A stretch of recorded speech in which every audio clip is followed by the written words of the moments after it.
Shalom, this is your host, Pastor Enoch Phiri. Welcome to The Journey, a program where we profile prominent members of our society who have made it to the top against all odds, of course, by the help of the Holy Spirit. This week, I continue chatting to Lebu about her journey. Welcome to the program, ma'am. Thank you, sir. You are a TV presenter, a musician, and an actor. How did this whole great things start?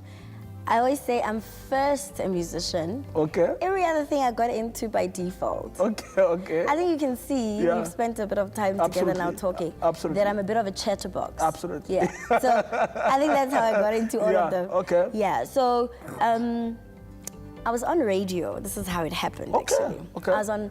Okay, yeah, so I used to be on campus radio a long time ago. Okay. But you were hosting the show. I used to host the Saturday show. Okay. Get you ready to go out. It was very interesting. And then I've released an album now, and I went onto a radio show, right? Just for like an interview. I remember that show very, very well. I remember that morning very well. So I'm just talking, going on and on, because they're asking questions just like you are, and I'm answering their questions. Then there was a call that came in, because they give you time, they give the listeners time to call in now and engage and ask questions and whatnot. Here's a listener calling in. Her name is Miss Shadow Twala. Wow. Yes. She calls in to say, my goodness, that young girl, I was young at the time, this is my first album. You're still young? Yeah, so I'm still young.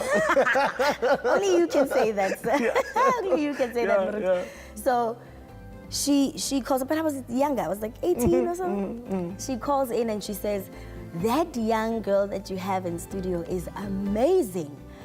Besides the fact that her voice is great, but she speaks so well. Whatnot. She expresses herself very well.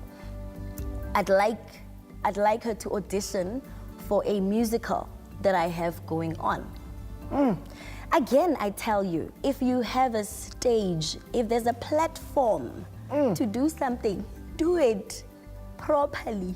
Do it and do it well, to a point where people can't ignore you. Absolutely. That's how it came. I cannot tell you, I say I got into it by default, but that's how it came. This woman gave me an audition. And I auditioned and I played the role of Miriam Makeba with a lot of people. We went on to travel. We went to Switzerland and it was a beautiful musical. The musical was directed by Mr. Dumak Andlovu. Okay, yeah. Who, of course, is the producer of Mubango. So now, having known him and his office, they call me now for an audition for Mubango, which I then went into Mubango and did the character of Lebu, with her boss, Humbulani, her sister boss. And that's how, I got into the acting field. Because that got on, a friend of mine who was Humbulani in the story, Miss Florence Masebe, then introduced me to her agent. At the time, Bonsai felt that because of the talents I have and the ability that I've got, let's train you in presenting. So I joined a school called On Cue Communications, which then trained the presenting part of me. Wow, yes. wow. And through the agent, then I went for lots of auditions. I ended up auditioning for a few shows and presenting them. That's all favor. Wow. Because, why me? Why are you presenting this show? Absolutely. It's all God's favor. It's all favor. Wow. And I'm so grateful for that. I don't take that for granted. Absolutely. I always say there's no coincidence in life. But to us who believe, there is no coincidence. Absolutely. Now, you got saved when you were doing grade 10. And what inspired you to do R&B instead of gospel? Right. So I had been listening to a lot of R&B growing up. Okay. But the biggest thing that happened was when I got into the music industry, the R&B industry seemed to be very ready, or rather the space was there to come in and sing about love, and all of that. And I think that's what it was. I sang a lot of inspirational music. There's a song that I did a long time ago. First, let me talk about Nobody But You. Nobody But You. That's a song that became so huge. Yeah. But that song, the lyrical content we wrote about was inspired by God, because Bonsai and his wife then obviously are also Christian, you know, and so was I. I had the background. But I think more than anything, we wanted to make a statement of I am here. Absolutely. You know, and take note. And that was definitely taken. There was note. My first single was Iskati. And it was a beautiful song. I remember the song. Yeah, that got a lot of attention. Who's this girl with dreadlocks singing about this guy with such a nice voice? But I realized that the whole dancey and singing about going out and all, it was not me. Hence, songs like God Made Me a Woman back in the day on my first album. There's a song, Nobody But You as well. The inspiration behind those songs were truly who I am. And who I am is a Christian. Wow. Born again, spirit-filled, tongue-talking Christian.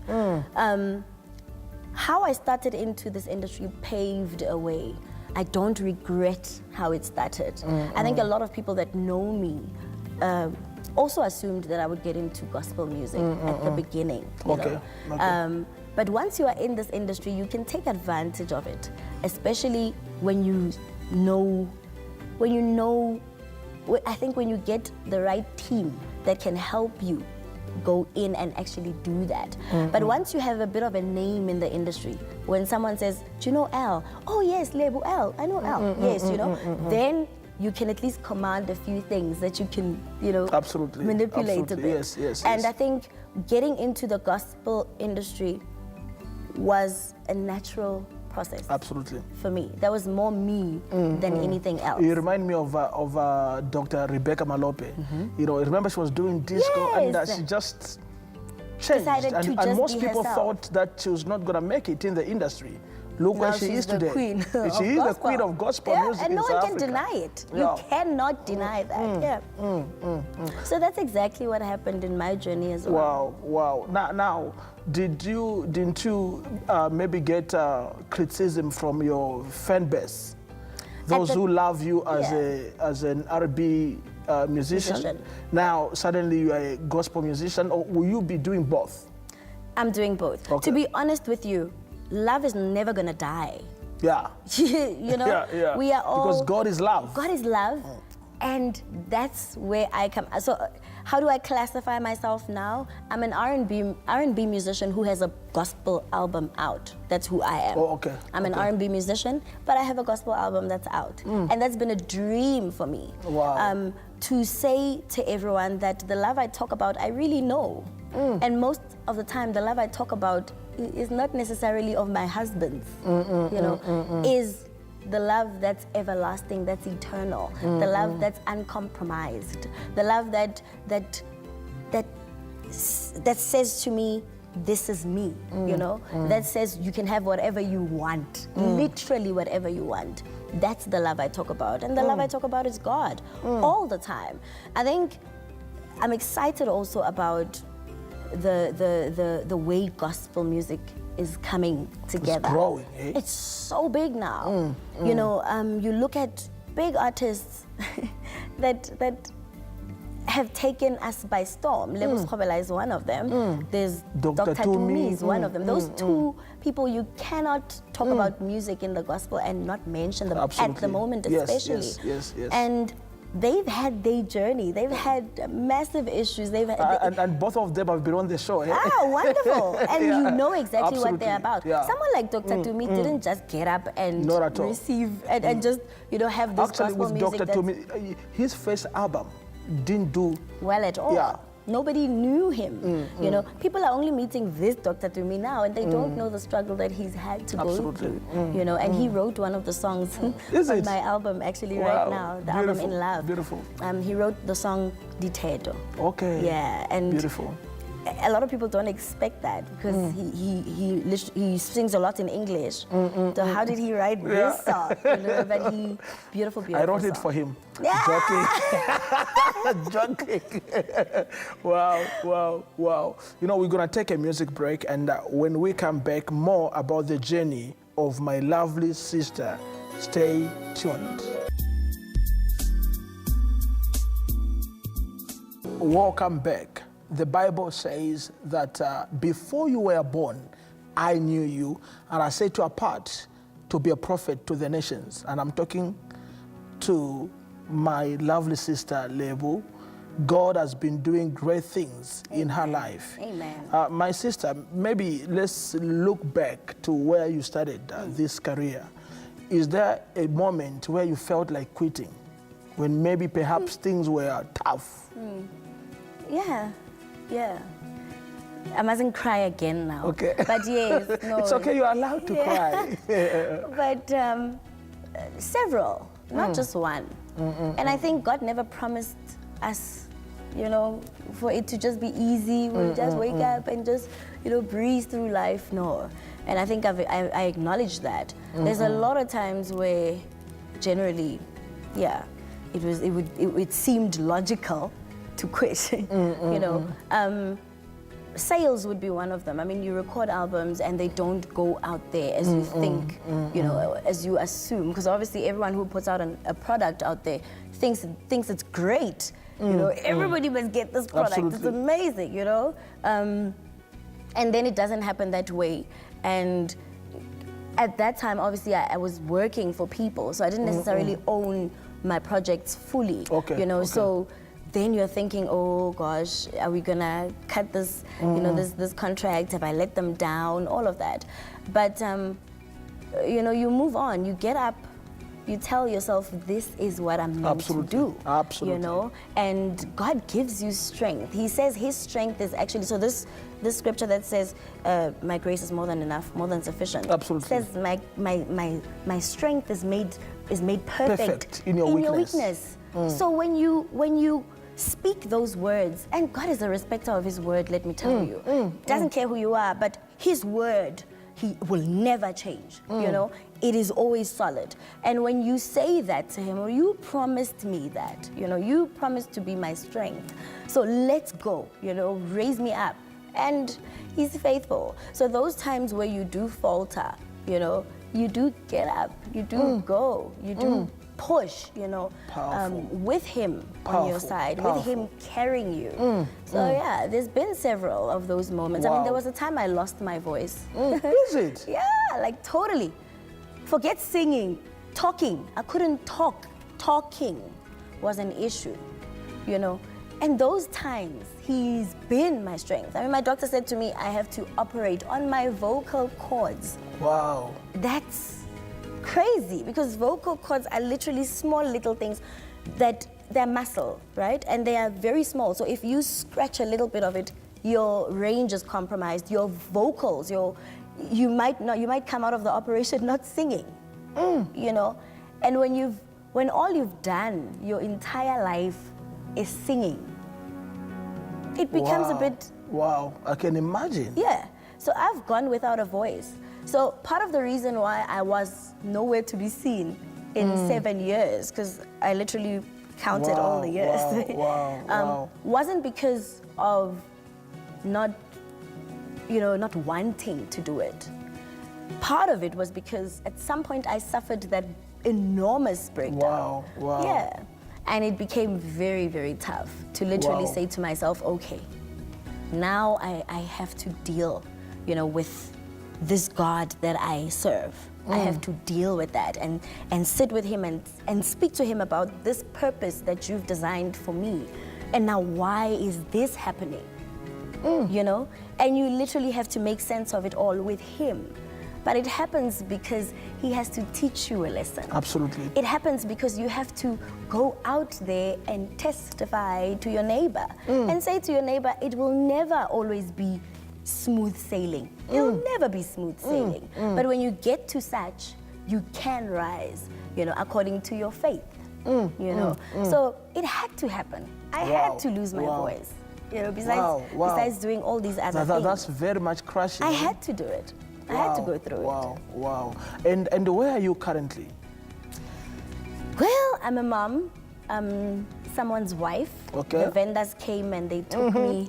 Did the vendor found you at Muvango? Ish. It mustn't put me in trouble, baby. Okay, So what happened? The vendor, the vendor. I would love to meet that vendor guy. Eh? He is such a handsome vendor guy. You would never believe. He's the hottest guy ever. So we have at the time, actually the king on Mobango. Yeah. Gabriel. Gabriel, yes. Yeah. Gabriel was on the phone and said, "Do you want to speak to my friend?" So just like that, I took the phone and we spoke. And this guy's like, "Who is this? Put Gabriel back on," you know. And that's how we met. Wow. It took us months to actually meet in person. And eventually when we met in person, he was an interesting person. But we were friends for very long before we decided maybe we could get something here, you know. And the vendor married me. And now officially, Home Affairs knows me as Relebogile Ragimana. Amen. Yes. Those are tongues. So, yeah. Rakasento robo sheke. Those are tongues. Yeah, yes, yeah, but I have the pleasure of him blessing me with two beautiful kids. Beautiful. You know, Matsidiso and Ragimana. Okay. Those are my big girl and my little boy. That's primary. You know, those are my people. I'm with them all the time. Beautiful. I'm that mother who's just always there. Wow, you know? Beautiful. Congratulations. Yeah, thank you. And how's your new album doing? The album is doing really well. Okay. Really, really well. It's a DVD. What is it called? It's called In Love. Wow. Because I'm in love with him so much. Amen. Not the vendor. Okay. But God. Jesus. Jesus. Amen. We recorded it at Atterbury Theatre in Pretoria.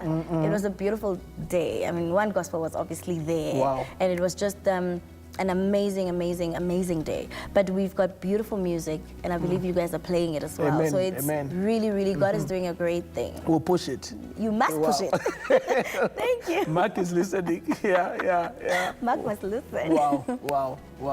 No, we thank God for you, my sister. Your testimony is very powerful. Thank you so much. And I believe that somebody out there is being touched. Amen. Maybe what would be your last words to somebody who has just discovered that God has called them in the space of music? What is the to-do list? Where to? I think the biggest thing is to not take your talent for granted. Okay. You know, my thing is that when you have talent, it's talent. It's a skill that you've got, but you need to refine it. You need to work on it. Don't take it for granted. Don't just say, I can sing, you know. Train yourself, you know, if you can. Take an extra course and learn how to work with this instrument that you've got. Because a lot of us suffer from vocal injuries and all of that because we don't know what to do with our instrument. And that's very important. That's number one. Take your skill very seriously. Number two, take advantage, like I've been saying the whole show, take advantage of the platform that you're given. Especially social platforms. Social media platforms are huge. Sing. You know, put yourself on YouTube, put yourself on all these things, Facebook, Instagram, sing so that someone can hear you, someone who might have, you know, a space where you can actually fill in, whether they are company or you can actually be discovered for other things, whether it's theater or whatnot, you know. That's very important to take advantage of such spaces. Wow. Thank you very much, my sister. It was a blessing having you on our program today.